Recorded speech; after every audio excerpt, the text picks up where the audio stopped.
Hello, everyone, and welcome to Palestine this week with me, Nassim Ahmed. This week, I have with me Muhammed Shehada. He's been with us a number of times, but it's been a while since I actually hosted him. So, Muhammad, thank you for joining us. Thanks so much for having me. Good to be back. So, for those who don't know, Muhammad is a visiting fellow with the European Council on Foreign Relations, Middle East, and North Africa program. He is a researcher from Gaza, writer, and a human rights advocate. He's really clued on when it comes to the situation in Gaza, and also you should follow him. I follow him specifically because he follows the Israeli news very, very closely, and you'll see things on his Twitter feeds which you will not see in most mainstream news. So do follow him, and I think he has some of the best reporting on Gaza and on Israel.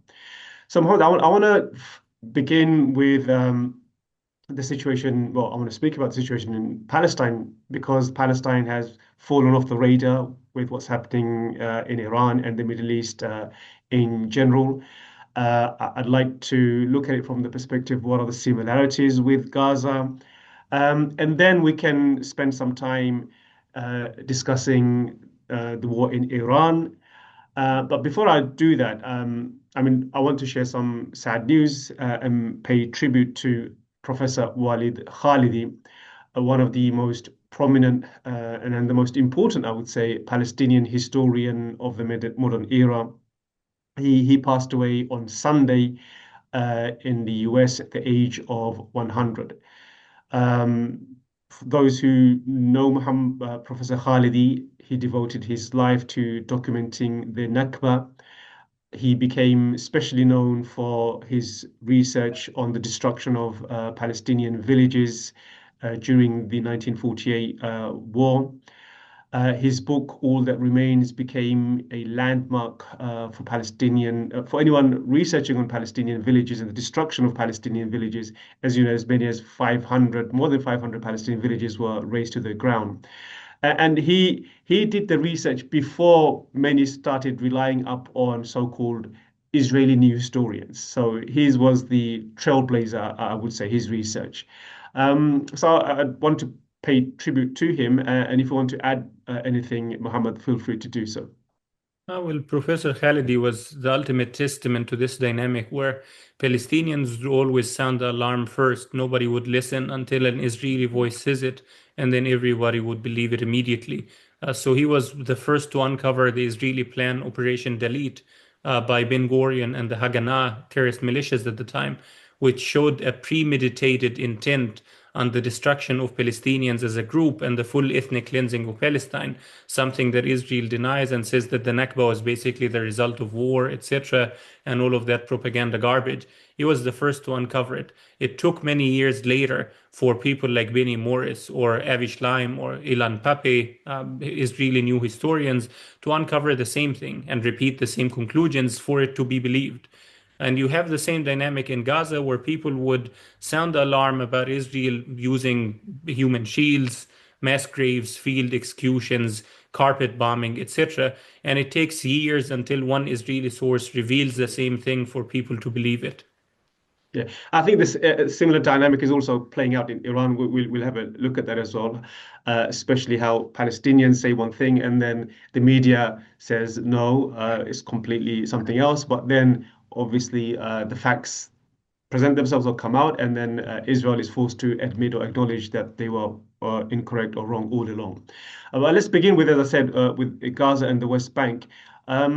There was an interesting editorial in the Harrods which says that while all eyes are on Iran, Jewish terrorism is rising in the West Bank. So, what has been happening in the Gaza and the West Bank while the world's attention is now focused on the war in Iran? Basically, there's this dynamic in Israel. Whenever Israelis get more free time on hand, they immediately unleash waves of terrorism and pogroms all across the West Bank. So, the most violent days in the West Bank, for the last 5 years at least, have been Saturdays, when Jewish terrorist settlers are just staying at home on holiday or weekend. that's exactly when they would be most active and go to terrorize Palestinian villages nearby. So you had multiple incidents over a week where the IDF or Israeli settlers shot and murdered about 6 Palestinians, some of whom were killed at point blank. None were held accountable for these incidents, none, zero. The same dynamic is in Gaza. It basically combines two things: Israel getting more free hand, Israel is having more free time, and the other thing is the world being distracted elsewhere. Whenever that happens, that's when the most atrocious Israeli actions are inflicted on Palestinians. So, for example, if back in the days of the World Cup in 2014, that's when Netanyahu took the occasion to bomb Gaza to the ground and, quote, turn major parts of it back to the Stone Age. That was a verbatim quote from Israel's own defense minister. And you have that dynamic now in Gaza, where Israel, as soon as they started bombing Iran and all eyes were on Tehran, the Israelis immediately closed all the border crossings to Gaza immediately, cut off food supplies, humanitarian aid, and the movement of people, whatever minuscule number of Gazans they were allowing in or out. It was basically single digit or double digit number of patients. So Israel immediately reneged on all the promises in the Trump, quote, peace plan for Gaza. The other dimension was this government that was supposed to go in Gaza to take over from Hamas, the technocratic committee that Trump announced about 2 months ago. I received a document that outlined American ambitions and plans for this committee in CAG for the first 100 days. And now you compare almost 60 days later, none of those items were fulfilled. That government remains a government in exile in Egypt. Not a single member of it has been allowed into Gaza, and not a single member of it has been allowed to operate, to have any oversight, to have any work, to have any mandate. Instead, each single member of the committee receives a luxurious, lucrative paycheck of about $18,000 per month from the United Arab Emirates, particularly from the Anwar Girgash Academy, according to people inside the committee. And it's there as basically a distraction. That's what people close to Dr. Ali Sha'at, who runs the committee, have told me. It's a facade, it's a distraction that's there to deflect attention from Gaza. In Gaza itself, see, the things could have not been more horrible. I still have family that are living in bombed buildings, in the ruins of bombed buildings. And those are the luckiest of the luckiest, because even though those buildings can collapse on them at any minute, at least there's a roof on top of their head and some remnants of walls that protect them from rain, from wind, or from heat. Whereas for the overwhelming majority, they're living on the street in tents. It's basically flimsy tents made out of plastic because Israel does not allow any actual tents into Gaza. Israel claims that if any tent with any metal structure is allowed into Gaza, Hamas would steal that little amount of metal, the aluminum structure of the tent, and turn it into weapons of mass destruction. So they don't allow any of these. And the worst thing that could be inflicted on people in Gaza possible, as someone who's lived through 10 Israeli military operations and 3 military assaults or wars, basically the worst thing possible is whenever Israel keeps Gaza at this standstill, a permanent refugee camp in ruins, a toxic slum, a cage, and at the same time shifts the world's gaze elsewhere, deflects attention, and Gaza drops from everybody's agenda because people in Gaza are willing to put up with a lot. Like I have family that are staying in buildings infested with rats, cockroaches, diseases. They don't have water. There's no electricity for the last 2.5 years. None, zero. There's no food. There's no supplies, and they're willing to put up with all of it as long as there is an end in sight, as long as there is progress. But once Gaza drops from everybody's agenda, it disappears completely. Israel loses any urgency to change the situation on the ground. In fact, it has a vested interest in keeping it unlivable. And in the West Bank, you mentioned the settler attack. It seems like Israel is encouraging this more than ever before. 300,000 additional citizens of Israel in the illegal settlements have been granted license to carry firearms. It seems like they actually want a war. They're arming these militias and terrorists. Already, settlers are armed, and we see videos. A number of villages have fled as a result of Israeli settler violence. And I think we can expect a full-on ethnic cleansing now. If 300,000 additional settlers are being armed by Ben Gvir, the Israel's far-right national security minister. This happened just over I think it was Thursday or last week sometime. We can expect the ethnic cleansing to accelerate even more. Yeah, absolutely. What you have in the West Bank, it's not just terrorist settlers being armed. The other dynamic is that those terrorist settlers are now the Israeli government. They are in charge of the country, and they are now the IDF. If you take, for example, Avi Bluth, the commander in charge of the West Bank, he's an extremist settler himself. If you look at one of the most notorious genocidal Israeli generals in Gaza, that was a guy called Yehuda Vach. Yehuda Vach is a settler himself. He brought in his brothers, his siblings, Golan Vach and others, as civilian contractors. All of them are settlers from the Hilltop Youth and other terrorist movements. He brought them into Gaza with bulldozers to destroy every single building wherever they went. He's responsible for the GHF massacres, where starving, hungry Palestinians were lured in with a promise of food and then gunned down with machine guns. That's a settler. Now, the Israeli Supreme Court, a settler in there as well. If you look, for example, not just Motrich and Ben Gvir, there's a woman called Limor Son Harmelech. She's the deputy speaker of the Knesset. She made headlines recently, a couple of days ago. But Limor Son Harmelech is someone that taught her child to kill Arabs as a wish for his future. So there is this infamous video of her with her toddler talking to him. What do you want to do when you grow up? And he says, I want to become a khayal, a soldier, to kill Arabs, to shoot them and drive around in jeeps. And then she hugs them and embraces him and is very delighted with this. She made headlines a couple of days ago because on this Israeli holiday where people, Purim, where people dress up, it's almost like the equivalent of Halloween. She dressed up as someone that is getting executed by a syringe, a poison pill, and a noose, and her husband dressed up as someone with signs on his chest that says occupation, settlements, annexation. We are in charge. So basically, those are the lunatics that are now in charge. Those are the ones running the country. There is no distinction between the two.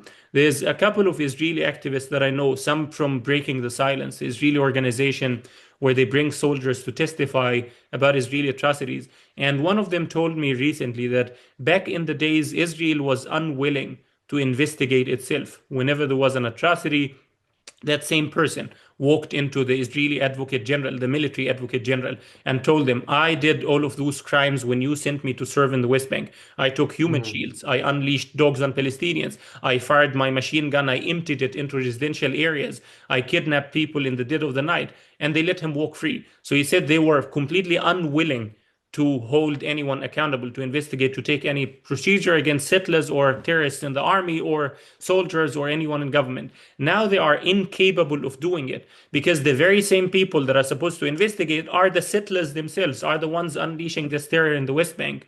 So it became one and the same. There's like this empty, long ago, there was this talk about symbiosis between the army and settlers. There's no longer a symbiosis. They merged into a single entity.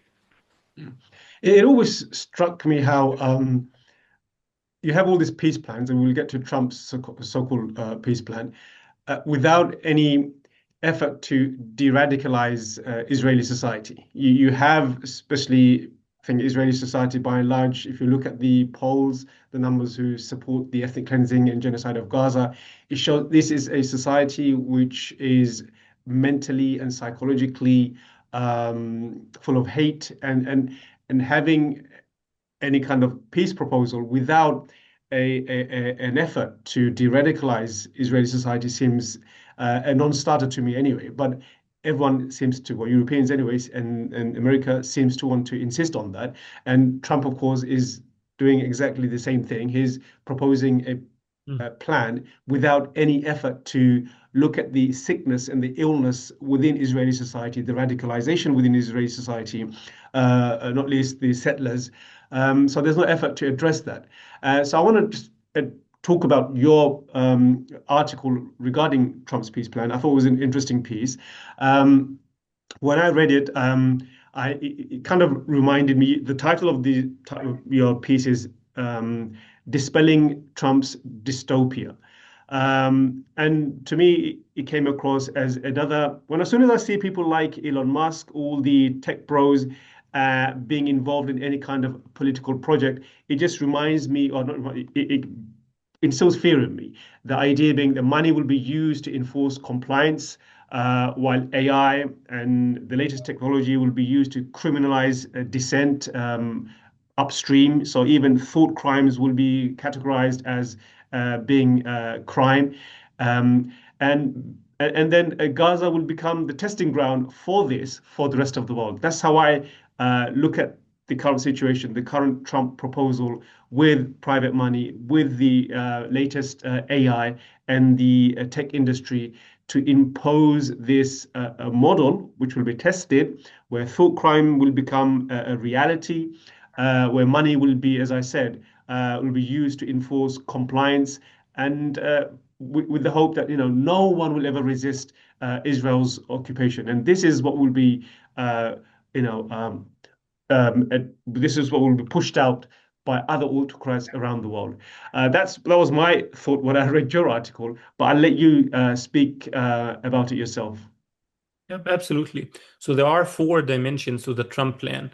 The first one is what you said, domestication, pacification, and ultimate control of Gaza, satisfying every one of Israel's fantasies of security, ultimate security. It's something that merges Minority Reports with, let's say, Mad Max, with Fallout, with all of those like sci-fi horror movies, The Hunger Game, Squid Game, etc., where you have an ultimate dystopian regime of control that does not tolerate dissent whatsoever. Anyone that walks out of the line is murdered immediately in an area that has been reduced into a wasteland. That is the first dimension. So, for example, with money, there's the idea that has been pitched repeatedly by Liran Tankman at the Board of Peace. He's basically an Israeli former intelligence officer from the Unit 8200, a businessman. He was one of the people behind the GHF murderous organization responsible for the killing of, I think, over 2,500 starving Palestinians, lured in with a promise of food and then gunned down every single day on repeat. So Liran Tankman pitched the idea that in Gaza, you shouldn't have banks. You should have a digital wallet with encrypted currency, that it would be basically controlled by the US and Israel, which means that Gaza would become a cashless society. It's even one of the reforms that the Americans have been asking of the Palestinian Authority to allow it any seat on the table. So they said reform the textbooks, reform payments to Palestinian victims of the occupation, people that have been killed or imprisoned by Israel, reform this and this and that. None of the reforms have to do with actual good governance or democratic renewal.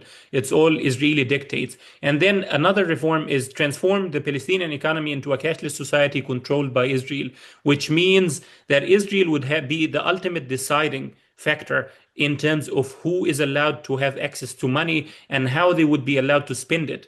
So if a journalist writes an article critical of Israel, account suddenly suspended. If there's an activist that is basically organizing a movement like Isa Amru in the West Bank, account suspended. If there's someone that is trying to mobilize a media campaign against Israel, transaction declined. It's the ultimate regime of control. If you tie it into Israel's AI technology like Gospel, Where's Daddy, and the other one, I forgot the third one, it's basically that would scrap all the metadata of every single person in Gaza from social media, from the internet, from telephone conversations, tracking and spying on telephone lines and internet traffic. And this AI would manage this huge big data into sort of a numerical scale of every single person in Gaza that would place them, give them a social credit score. And that score would identify them. Are they targets? Are they close to targets? Are they pro? Are they anti? Are they in the middle? Are they neutral? Are they dangerous? That system is being implemented already. It's been implemented for the last 2.5 years with lethal consequences that Israel would murder people based on these AI results. It is being implemented by ICE in the United States, where ICE would use Israeli spyware technology to hack into the phones of protesters and identify ringleaders, the activists that are most likely to inspire people to join the demonstrations, and then you crack down on those. You target them specifically, you single them out. So it is basically Gaza, as you said, is ground zero. That's the first dimension, ultimate domination, control, and surveillance. The second dimension is you have this plan that reduces Gaza into a business opportunity for billionaires like Peter Thiel, Larry Ellison, Elon Musk, etc. There was an article in Israel's own Channel 12, the Israeli mainstream media, the national television of Israel, that I think a few months ago, last year, it said explicitly that Kushner is planning to turn Gaza, quote, into a tax haven for billionaires, an area with no regulations. an area with no taxes, an area with all of those billionaires would dump their assets to hide it. They would register fictitious companies. It would be like the new Panama Papers, but basically controlled by Israel and the US. So your secret there is safe. And it spoke of Larry Ellison planning to invest, I think, about $350 million in Gaza to have this tax-free startup environment with, quote, very cheap labor population.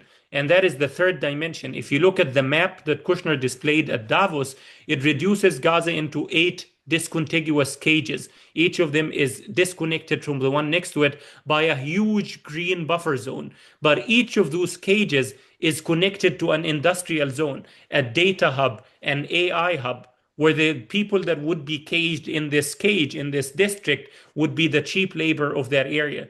So that is the third dimension. The fourth and the final is that this is basically a scam. It's a grifting opportunity that is all about making the Kushner family, the Witkoff family, the Trump family, and their lackeys and buddies a lot of money. That's what people that are involved in this plan have been telling me. If you look, for example, there's this group called Alligator Alcatraz. The official name of the company, I think, is Gotham something something, Gotham from the Batman. And basically, Alligator Alcatraz is a group that built a prison for Trump in Florida. It's subcontracting for ICE. And Alligator Alcatraz were approached by the White House to be a contractor in Gaza, to be in charge of all the aid, all the trucks that are going in and out, where they would charge each truck something about, I think, $2,000 to $5,000 to be allowed one time into Gaza or out of it. And they were offered to be part of what the United States calls the new Rafah. It's a Potemkin village, a facade, a concentration camp that they are planning to build, where people would be housed in shipping containers to look good on camera, to say, look, there is a new village, there's a new hope for progress. It's a prison that would be run by biometric surveillance, the ultimate control, pacification, and domination. It's the ground zero pilot project in Gaza that would be then spread to the rest of Gaza. And Alligator Alcatraz were supposed to play part in this and in running the aid that is allowed to go in and out of Gaza. They were promised the most lucrative contract in their history. There were 2 reports about it in The Guardian. They were promised a contract that would go to up to $1.7 billion. And the owner of Alligator Alcatraz told a journalist that I know that he had a line with Susie Wiles, Trump's chief of staff, that would allow him to have, quote, an inside track that would allow him to bypass any competition, any bidding process. So he would be just granted that contract with 0 qualification.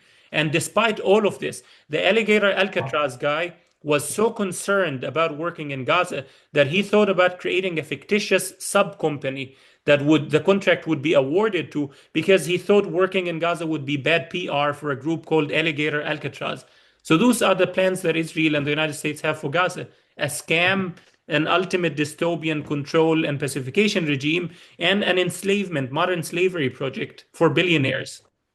Yeah, and it's exactly what it looks like. But do you think with what's happening in Iran, there is a possibility that Trump's so-called peace plan could get derailed? We saw Indonesia, for example, saying that they will quit Trump's Board of Peace. And you mentioned Ellison. I saw reports that as a result of Saudis announcing that they may pull money from the US, his net worth plummeted. When I say plummeted, I mean he was worth something like 300 billion. He lost something like 100 billion. So a lot of these, what we now call the elite class, or Epstein class, you want to call them, they are losing money. And Trump is relying on those billionaires. Trump is relying on the Gulf countries and the Gulf money to implement his peace plan. So do you think the war in Iran has derailed this? Well, basically, in terms of the Board of Peace, there's 2 things to unpack: Board of Peace and then Larry Ellison at the end. The Board of Peace had already been derailed by Netanyahu from day one. It's there as a spectacle. There's no substance, there's no plan, there's no framework. If you look at the 20 points in the Trump plan, only 1 of them had ever been implemented fully. That is the full release of Israeli captives in Gaza And the secondary one to it was the release of Palestinian captives and prisoners, some of which were released, and Israel reneged on a lot of promises there. They refused to release Marwan Barghouti and a lot of big Palestinian national symbols. So the only item that was ever fulfilled is that one, releasing Israeli hostages. Otherwise, nothing. Israel would get an F grade on every single component there. Look, for example, at the entry of aid into Gaza. Israel was supposed to allow 600 trucks per day. They've been allowing at most 480 per their own numbers. These are the IDF's own widely exaggerated, inflated numbers. And with the 480, the overwhelming majority of it is not aid. It's for-profit, private sector commercial goods that are being sold by Israeli businesses. They basically dumped into Gaza at exuberant prices to make 10 times more profit for those Israeli business people. So basically, even with the Board of Peace, sort of the INCAG, the Gaza government, they were formed, as I said, over more than 2 months ago. They were supposed to take over Gaza from Hamas, take over government, take over municipalities, and begin reconstruction. They remain a government in exile with zero mandate, zero authority, zero transition, zero staff. Every single member of that committee, and I spoke to multiple people there, they don't know. They have never been told where would they work if they go into Gaza, where would their offices be. They've never been told who their staff would be. They've never been even told where would they sleep the night. So if they cross, when they cross, they would just be on the street. They don't even have a tent to sleep in. So basically all of it is a facade. And Netanyahu has been derailing it systematically with the ISF, the International Stabilization Force. Israel from day one did everything possible to make sure that this never materializes, because this is the international force that would guarantee IDF withdrawal from Gaza. The more of those forces that are deployed there, the more Israeli army genocidal soldiers would have to be deployed back, to be pulled out more and more towards an Israeli created extermination zone. They call it a buffer zone. So basically with ISF, Israel killed it from day one with 3 things. Number one, they made sure to veto every single country with credibility with Palestinians, Turkey, Qatar, etc. Number 2, they made sure that if any country was willing to join, they would make the conditions of joining impossible for them to join. So for example, Netanyahu demanded that the international force should be a policing force, a subcontractor of the Israeli army, that when they go into Gaza, they would shoot to kill Palestinians who try to fight against Israel's occupation and apartheid, that they would arrest, maim, detain, torture, imprison, take weapons away, destroy tunnels. They would go and try to accomplish the very mission that Israel's army failed to accomplish over 2 years of genocide, which is crush Palestinian armed resistance or the Palestinian spirit of resistance in its entirety. So no country was willing to join this. The third thing was even countries that tried to join because they wanted to carry favor with Trump, like Azerbaijan. Netanyahu immediately sent his people to Azerbaijan to convince Baku to pull out of the ISF. And the result was Azerbaijan pulling out. That's literally what an Arab mediator involved in these negotiations told me. So Israel guaranteed ISF would never materialize. When Trump held the Board of Peace meeting in the US and brought all of those world leaders to basically grovel for him, kiss his behind, and praise him as the greatest leader in history, basically some countries felt embarrassed in the heat of the moment and they pledged to join the international force. That included Indonesia, Kosovo, I think Kyrgyzstan, Kazakhstan or something. And then you had Indonesia. As soon as the escalation with Iran started, as soon as Israel and the United States started bombing them, Indonesia pulled out immediately. They said, we're no longer a part of the Board of Peace. We're not going to send any troops into Gaza with that international force. So it's basically all of it was just a gesture, a diplomatic gesture.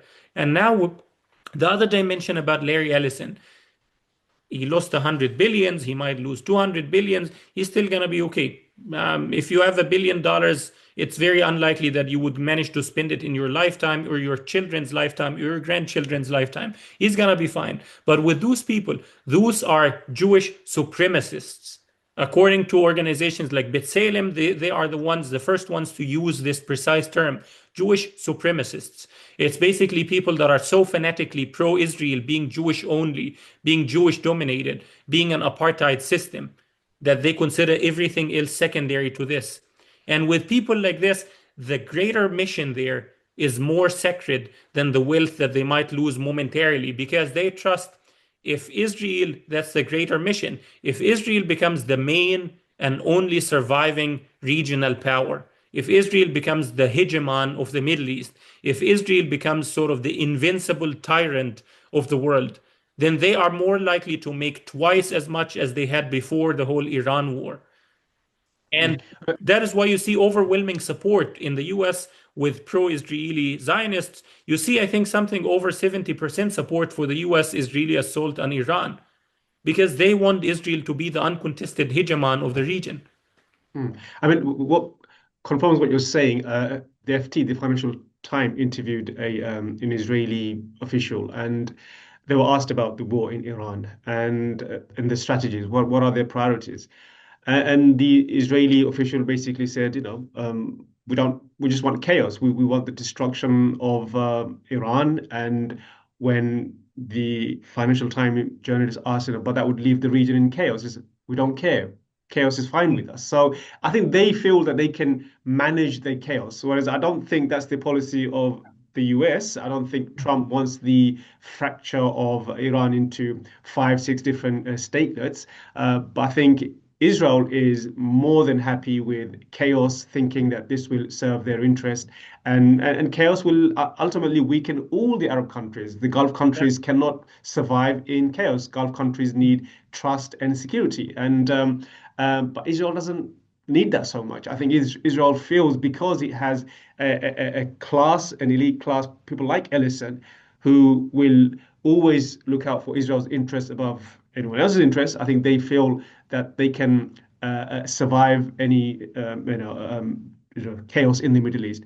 But then I just wanted to finish our discussion with the Gaza Board of Peace. I mean, there are signs that this may not survive. I mean, if there was skepticism before the war in Iraq, I think this skepticism has tripled following the Iran war. So, do you see the Board of Peace actually surviving after the Iran war? Oh, well, basically, the Board of Peace will continue to survive as long as Trump is alive. It's a madman. It's the emperor being completely naked and everyone praising him for being naked. It's not even telling him that he has any clothes on. So basically, it would survive as long as Trump is in office. I don't see it collapsing. But it was never meant to be anything substantial. The Board of Peace is a family-owned business enterprise slash reality TV show slash a scheme to get rich quickly slash a plan to undermine and destroy the multilateral system, United Nations, Red Cross, Oxfam, all of those international organizations to obliterate any work or any role for them. It went hand in hand with Israel deregistering the Save the Children organization, Doctors Without Borders, Oxfam, Action Aid, and all of those organizations that have been doing humanitarian work, not only in Gaza, but all over the world. It goes hand in hand. In the charter of the Board of Peace, you have multiple references to the inefficiency, the incompetency of the United Nations, of the multilateral system, that Trump would single-handedly, on his own, with no staff, with no people, with none whatsoever, with no institutions, with no voting, Trump would fix it all on his own according to his whims and needs. So from the get-go, the Board of Peace was just a scam.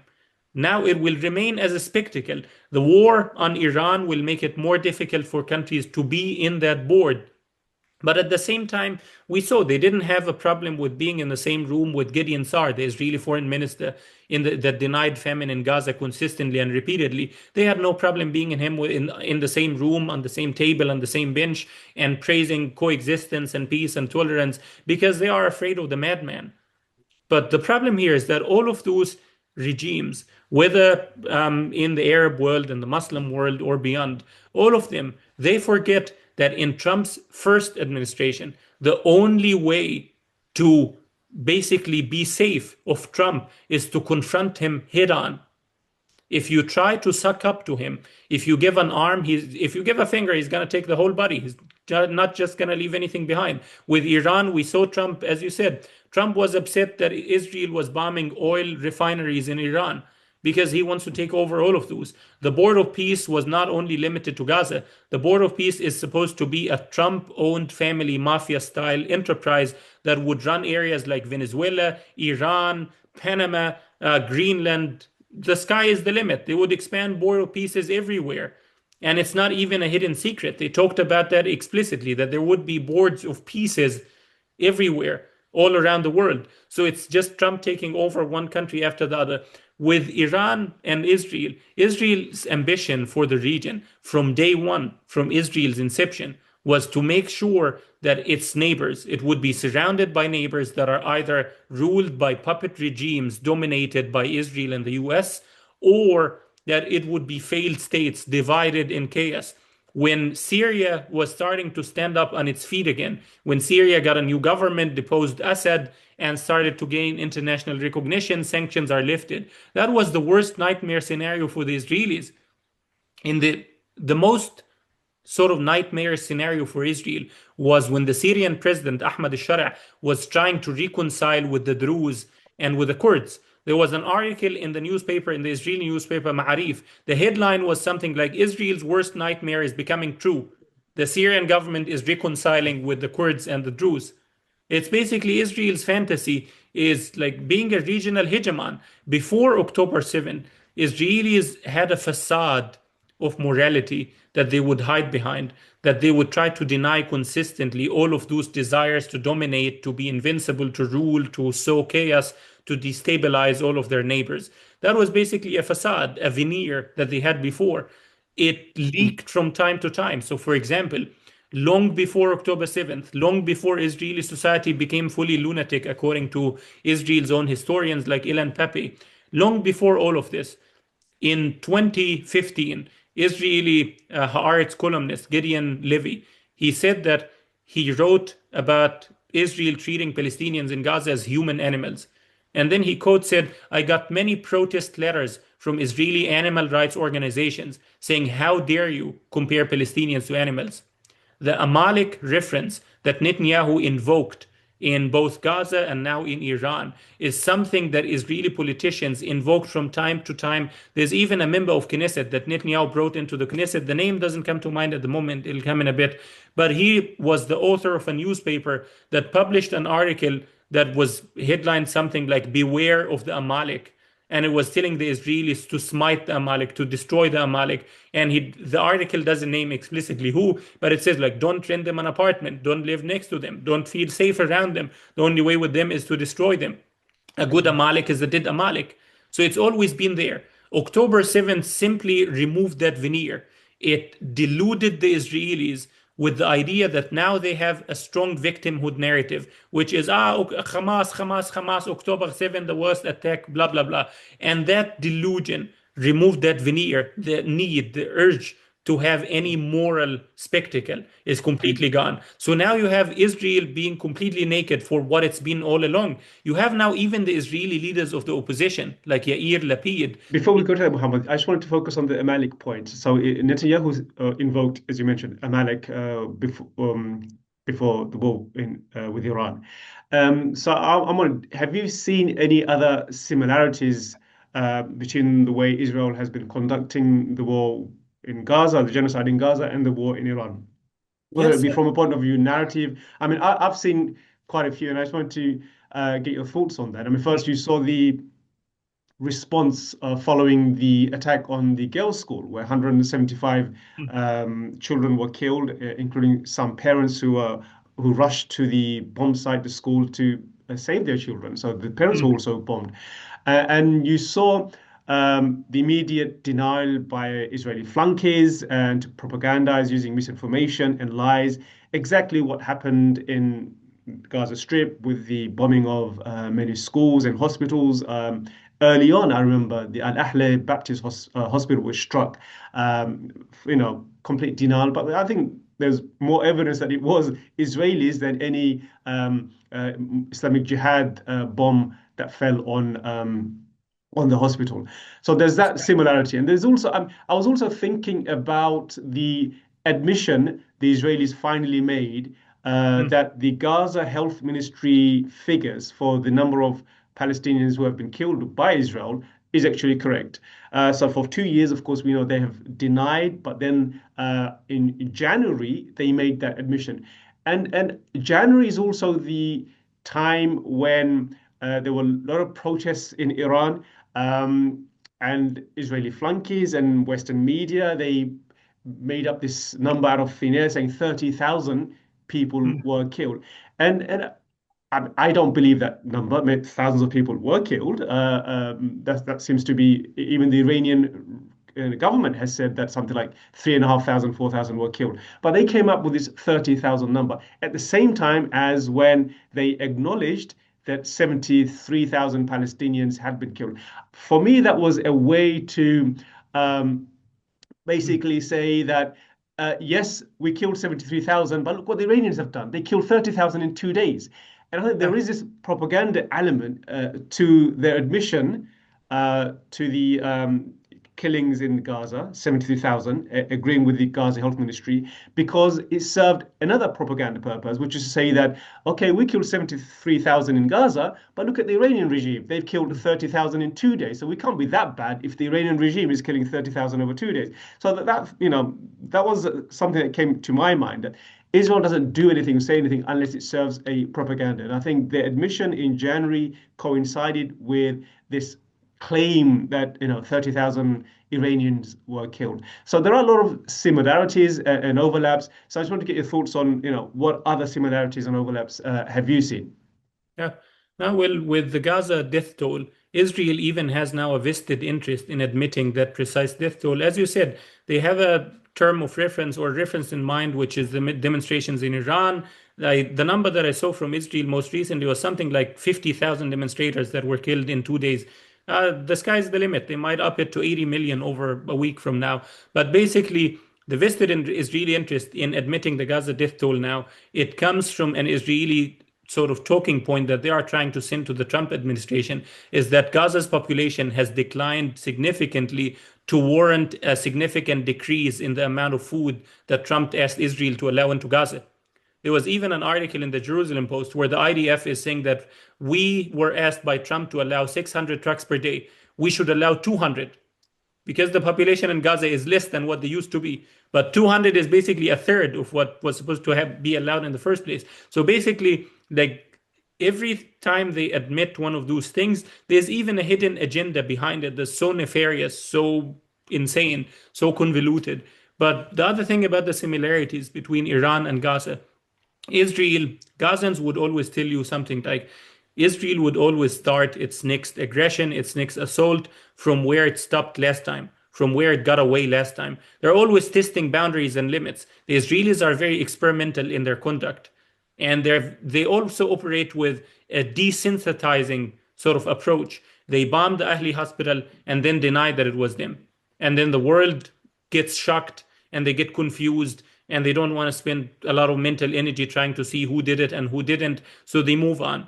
Once you get used to the shock, Israel starts openly bombing every single hospital in Gaza, one after the other, and bragging about it. And people are desensitized to this because they were already shocked back with the Ahli hospital. The other thing was the bombing of high rise buildings. So I want to just read to you this verbatim quote from 2018, 8 years ago, in Haaretz. The headline was Israel's policy of attack varies. Residential neighborhoods instead of military sites. After a rocket was fired at Beersheba in Israel, the IDF began to attack civilian targets, including population centers, with the goal of causing the residents to understand the price of escalation and placing Hamas in a problematic situation. It doesn't get more braggadocious about terrorism than this. So that was where Israel finished off in 2018. That's when where they started from in 2021. And then in 2021, the main Israeli focus was two things. One was called fire belts, where Israel would carpet bomb an area in a circle to basically cause the maximum damage possible, to terrorize people into fleeing, to ethnically cleanse an area, to prevent people from accessing an area. And that fire belt was deployed first in 2021. The secondary policy was the systematic destruction of high rise buildings, as well as buildings of national importance to the population. For example, you saw in Iran this bombing of the ancient football stadium or sports complex that is very important to the population there. The New York Times ran an article in which they said the bombing of this sports complex really touched the entire population more than any other airstrike in the last week. So basically, you had this policy in Israel where they came up with a category called power targets or powerful targets. And that means civilian infrastructure. It could be a high-rise building, a football stadium, a school for students, and Israel would bomb it to send a message to the people of that country, not to the government, not to the regime, not Hamas, not the Iranian government, etc. They would send a message to the people of that country to terrorize them, to inflict the maximum trauma on them, to then create pressure on the government. And Israel has been deploying this in Gaza since 2018 openly. They've been doing it from before. But in 2018, that's when they start admitting it. And they got away with it. So they started now implementing it in Lebanon, in Iran. You saw this Israeli mission to find the remains of the Israeli soldier that went missing, I think, in the 80s or 70s in Lebanon. And they went into a graveyard where they ethnically cleansed the entire population around it. And they started bombing the area, carpet bombing it with fire bills. And they killed about, I think, 28 to 30 people. And then they left and never found the remains of that alleged soldier. But there's even in Gaza, there was this quote from an Israeli soldier that said, "We would bring down the entire high-rise buildings with the aim of pressuring civilian families who live in it in order to put pressure on terrorist organizations. This would in itself be seen as terrorism, so we don't say it out loud." That's a soldier admitting Israel is carrying out terrorist attacks on Gaza. Now with Iran or with Gaza or with Lebanon, when you had the bombing of the school, double tap strike, the question that always arises is, did Israel do it? Did the US do it? Are we sure that they did it? No, the actual question secondary to this is, why would Israel bomb a school deliberately? And the answer to this is already laid out by Israeli generals. It's a power target. It's a terrorist attack. That's what Israeli generals themselves are saying. Carrying out a terrorist attack with the aim of terrorizing, traumatizing the entire population in order to pressure the government or the regime or the militant group in that area. The last similarity is this Israeli emphasis on ethnic cleansing and flattening entire cities. So that was an Israeli policy in the Nakba in 48. But Israel couldn't get away with it if they were to repeat it in the 21st century. So they got away with it in 48. They did it in 67 in the refugee camps in Gaza. They did it in major parts of Gaza in 2014, but not to entire cities. They would do it to some of the most densely populated neighborhoods, Shija'iyya, Beit Lahiya, Beit Hanun, but they wouldn't destroy an entire village off the face of the earth. Now what you have is Israel getting away with it in Gaza, so repeating it in Lebanon and soon enough in Iran, where the Israeli soldiers in the south of Lebanon or in Beirut are given the explicit command, flatten everything, destroy everything, turn it into a howling wilderness. This far exceeds any sort of colonial atrocity that were heard about in Congo or in Africa in the 18th century. One of the things I've been thinking about since the start of the war with Iran, I'm not the only one who's been thinking about this, there's a number of people I've spoken to, is whether you think, or whether the architects of the 7th October attack could have foreseen this scenario that is being played out, where now Israel is fighting on 7-8 fronts. Israel has become a global pariah, and if this war with Iran goes pear-shaped, you can imagine Israel becoming even more of a pariah. And then you also see collapse of two of the most vital things in the region, which is for the Gulf in particular, which is security and trust. So this war has completely collapsed that. Their trust in the Americans have also completely collapsed. And I think what we've seen is the complete overturn of many of the assumptions underpinning regional security in the Middle East. So the architects of October 7th, I mean, do you think they could have foreseen this playing out in this manner? Well, Hamas leaders or even Palestinian leaders in general, they always believed that the Palestinian cause had this disruptive power, that whenever Israel finds a convenient status quo, normalization, Abraham Accords, Israel becoming more and more the darling of the world, Europe, the US, etc., that the Palestinians in refugee camps in Gaza or the West Bank would be the ones disrupting this new status quo. So it always had this disruptive power. It always had also this disruptive power in the Arab streets, among the Arab publics, which is part of the reason why in many Arab countries after October 7th, any public display of support with Gaza was completely banned, because those regimes, those autocrats, they understood that if people start organizing for Gaza, they might chant for democracy, they might chant for liberation, they might chant for justice. So we don't want to take a risk. We need to ban it altogether. And they also understood that when people start talking publicly about Gaza, it would raise a lot of inconvenient questions about the US, its alliance with those governments, its alliance with Israel, its domination, its imperial power, etc. So they thought, okay, let's suppress it altogether. So they understood the disruptive power. Sinwar, specifically, he very confidently believed that Gaza could be the sort of like the starting point, the flame, the spark that would reshape the entire region, if not the entire world. He very, very, very ideologically believed in this. He spoke of it often. He said at one point that if you don't offer us a solution in Gaza that allow us to live decently, we are going to go to a confrontation that's going to reshape the entire face of the Middle East, where the fire would be seen from satellites in outer space. Basically, so he very much believed in this. He believed also in what was called the multi-front war, where you would have Hamas in Gaza, Hezbollah in Lebanon, the Houthis, Iraq, Syria, Iran attacking Israel simultaneously to overwhelm the IDF on multiple fronts. And you would have an intifada in the West Bank, inside Israel, in Jerusalem, people marching from Jordan, from Syria, from Egypt towards the borders, and that all of it would overwhelm the Israelis and force them to compromise and reach a deal with Palestinians. He very much believed in this scenario as well. The only problem that he did not foresee is that Hezbollah and Iran would be very reluctant, very hesitant to join after October 7th. They didn't want to join. Nasrallah, he kept saying, they didn't tell us. They weren't prepared. He did not want to join this confrontation. He joined in symbolically because he didn't want to bear the shame of abandoning Gaza and leaving it on its own. And the Iranians as well. They joined much, much, much later when Ismail Haniyeh was assassinated, Fuad Shukr, when Israel bombed him, etc. That's only then when the Iranians joined.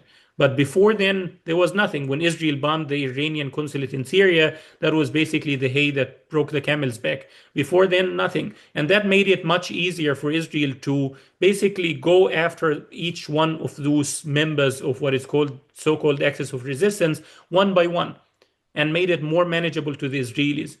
So it basically, there's this Chinese saying, you were given a choice between war and cowardice. You chose cowardice. You got cowardice, but you will also get war.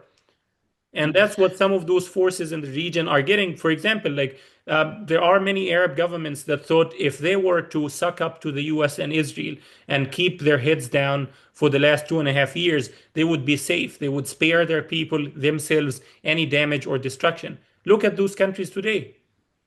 I think it needs to be mentioned also that this is a complete dismantling, undermining of Netanyahu's philosophy, which is that we can have peace in the Middle East without addressing the Palestinian issue. The idea that you come from out and in instead of inside out, which is what Trump was doing in his first term with his another peace plan. And then the Abraham Accord, these are all Netanyahu plan to create peace with the Arab countries without addressing the Palestinian issue. And this whole thing has completely fallen on its face, and it shows that there is no way of having peace in the Middle East without addressing the Palestinian issue. So this assumption, this false notion has been completely undermined, and it needs to be pointed out. It was not even an attempt to create peace with the Abraham Accords. It was basically a diplomatic conquest. Netanyahu needed some PR to win elections. So he wanted to show the Israelis that he can easily travel to any Arab country freely, openly, in front of cameras, conquer their territory. He kept calling it peace of the strong.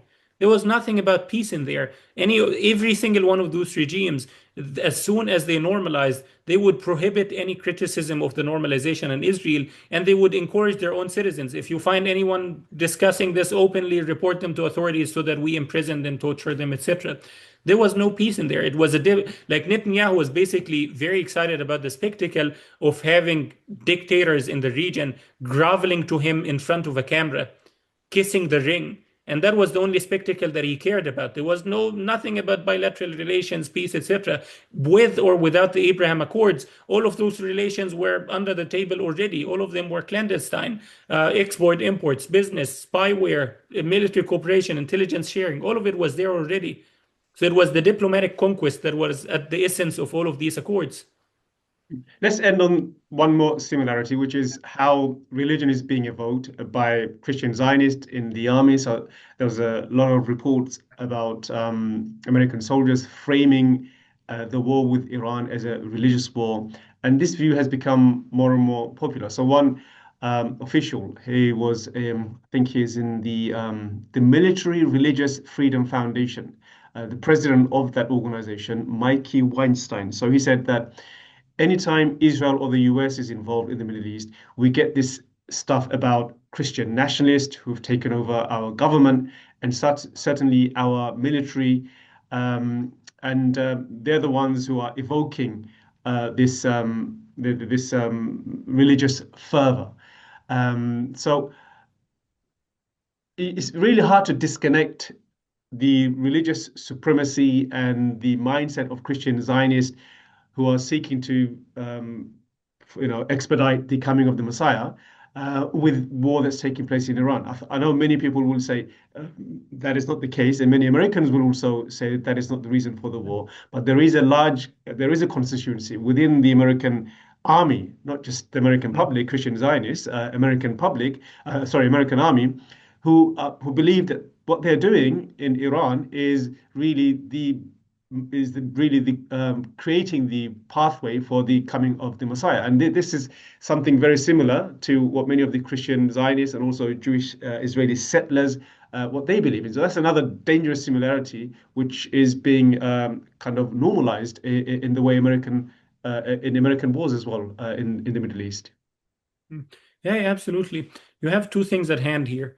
If you look, for example, at people like Lindsey Graham, seems like someone who genuinely believes in the end of times, in the final wars, in the war of Gog and Magog, and is very much keen to invoke it. He's been shaming and naming countries in the Gulf like Saudi Arabia, the Emirates, Qatar, Bahrain, Kuwait, etc., and wanting them to join the war for the simple reason that once all of those countries join the war, it would relieve the US of any pressure to lead that war, to be the one bombing Iran. Instead, they would start selling weapons to those countries, and they would get those countries burned and destroyed to the ground. All of those Arab Gulf countries and Iran as well. They would have them just fight each other endlessly for Israel to emerge as the uncontested hegemon, uncontested dominant of the region, the thug. And the other dimension is basically all of those Gulf countries have been attracting capital, investment, talents, etc. in recent year. Europe is always looked at in recent year as the sick man of the West. It's basically because of regulation, over-regulation, complicated bureaucracy, etc., that it's now no longer the hub of startups. There's more startups in the US or in the Emirates or etc. And they want to take that away as well. But there's the other dimension where during wars, in wartime, you always need some ethos. You need some rhetorics to energize people, to give them purpose. And that ethos, the simplest one, is basically the language of religion, the language of a common enemy, the language of an existential threat, etc. The difference is that in Israel, as you said, Nasim, they actually believe in this shit. Like the Israelis in charge of the military, in charge of the government, in charge of the Supreme Court, all of them are those lunatic, religious, Zionist, messianic crazies that genuinely believe in this. The only person that does not is Netanyahu. So Netanyahu is not an ideologue. He's very pragmatic. He goes with whatever keeps him in power, it keeps him rich, keeps his family rich, gives him convenience and authority. There was even an article, I think, in Ma'arif by an Israeli general, I believe it was Yitzhak Break, basically where he argues that Naftali Bennett, the leader of the Israeli opposition that is slated to become the next prime minister of Israel if elections are held tomorrow, the difference between him and Netanyahu is that Bennett actually believes in what Netanyahu says. So he's way more dangerous than Netanyahu. Now, the last dimension, before October 7th, I've always heard the Israeli talk about greater Israel, but it was always reduced to margins. It's extremists, it's lunatics, it's etc., etc. It did not seem to be something that Israelis would pursue vehemently, openly, explicitly, passionately, and try to grab with open arms. Now it's very open. It's not the messianics, it's not the religious, it's the liberal, secular, highly educated Ashkenazim, Mizrahim, Sephardim, whatever ethnicity. They are saying it out loud. You have Yair Lapid, the enlightened left-wing liberal leader of the Israeli opposition, the hope of Europe and Arab normalizing governments and the US. Their hope was asked explicitly about the biblical terms of the mandate of Israel from the river to the river: Egypt, Syria, Turkey, Iraq, Kuwait, Saudi Arabia, Lebanon, Jordan. And he's asked explicitly, do you believe in this biblical mandate?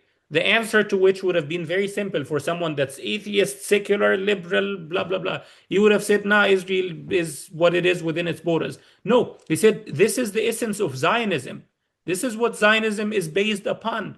But the only reason why we are not pursuing it at this moment, and that was before the war on Iran, he said the only reason we're not pursuing it is because of the political reality around us. Maintaining Israel's security. We don't want to create too many enemies. We don't want the world to force our hand.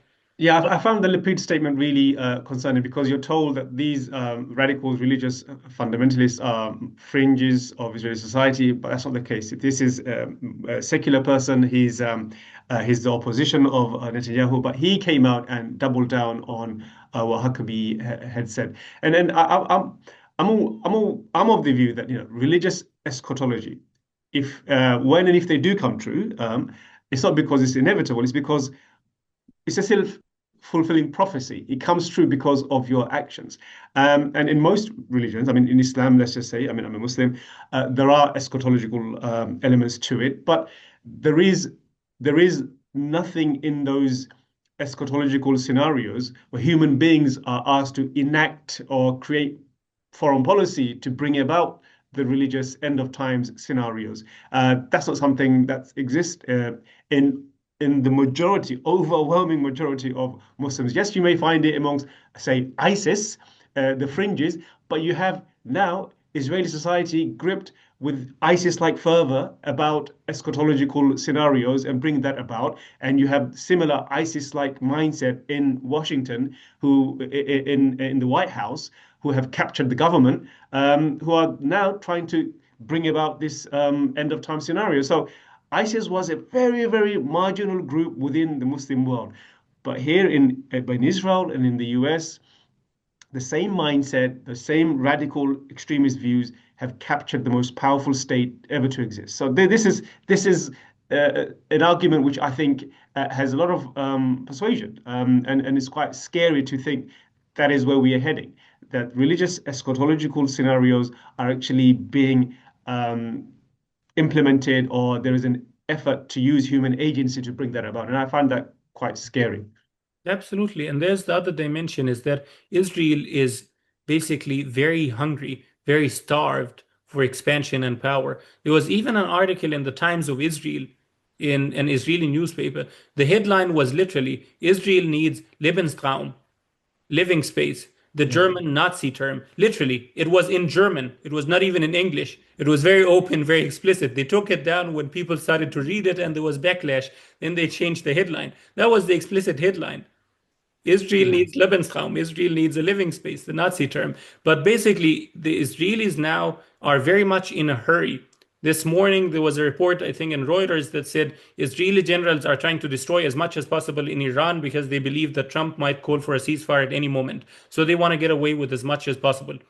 But basically, the Israelis, before October 7th, before the genocide in Gaza, if they were to bomb any of those countries, it would have been a major, major international debacle. But war, the thick fog of war, allows you to unleash atrocities that were previously impossible, unthinkable, unbelievable, incredible. It's the same reason why Hitler could not unleash the Holocaust until there was Second World War II. Then that gave him the fog of war to unleash the Holocaust, the mass extermination. And that basically, like, the fog of war in Israel is now creating this hunger, this thirst to make the most out of it. And Iran is not even the end goal.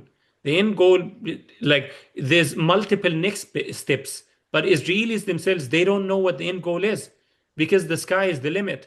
That's why you have Naftali Bennett, again, the Israeli opposition leader, saying that after Iran, Turkey is the new Iran. We should go against Turkey. And Yeah. after Turkey, like the borders of Israel would expand as much as Switzerland, and they would say, ah, Switzerland is creating nuclear weapons. We need to invade. The sky is the limit. Like now you are at a moment where people struggle to grasp this, but Israelis believe they are fully invincible. They can get away with everything. And Europe and the US and the international community are keeping their head down and turning a blind eye. So this is the once in a lifetime opportunity to make the most out of it, to reshape the borders of Israel. Mm. And we're not. I've always believed the combination of ultimate victimhood with a sense of ultimate power is the worst toxic, dangerous combination you can have. And you find both in Israel, a state founded on ultimate victimhood and And supremacy. absolute sense of power that they can get away and do whatever they want. So that combination, ultimate victimhood, we're always scapegoated. We're always the state is founded of after many centuries of persecution. That narrative that they tell themselves, and then this sense of we control the White House. We can, like Netanyahu said, America is something that's easy for us to control. So this sense of power as well. Those two combination for me is the worst two combination you can have There is the in a third person or in a element. state. Yeah, but the third element to this combination is supremacy, is this very supremacist spirit, this exceptionalist idea that Israelis are the smartest, the brightest, the most powerful in the world, and that this is their earned, their deserved right, their inheritance is to rule the world. It's basically like the three things: ultimate supremacy coupled with ultimate victimhood narrative. The Israelis believe that not only that they are the victims, but they are the only victims. Nobody else is a victim. They are the only victim and the only victim, period. And the third thing is absolute impunity. There's even an Israeli, a Jewish psychiatrist, German. He was called Eric Newman, that traveled to mandate Palestine in the 30s. And when he saw what the Zionist movement was about, he wrote about it back then. He said, I'm afraid that once we get enough room to be in charge, to not be persecuted, it would unleash all the sadistic, atrocious spirit within us, and we will do unto others what was done unto us.